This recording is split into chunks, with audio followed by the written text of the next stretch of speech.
Сәлем, баршаңызға. Бүгін сіздермен картошка фри дайындаймыз. Ол үшін бізге картошкамыздың қабығын ашып, жуып, мұқият өзіңіздің қалауыңыз бойынша қалаған формаңызда кесіп аламыз. Содан соң полотенцеға немесе осындай салфеткеге кептіріп аламыз да, қызып тұрған отта осылайша қып-қызыл болғанша араластырып отырып қуырып аламыз.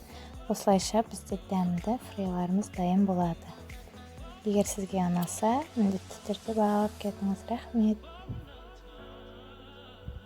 Ең соңында осылай тұз сеуіп, барлығын бір араластырып аласыздар.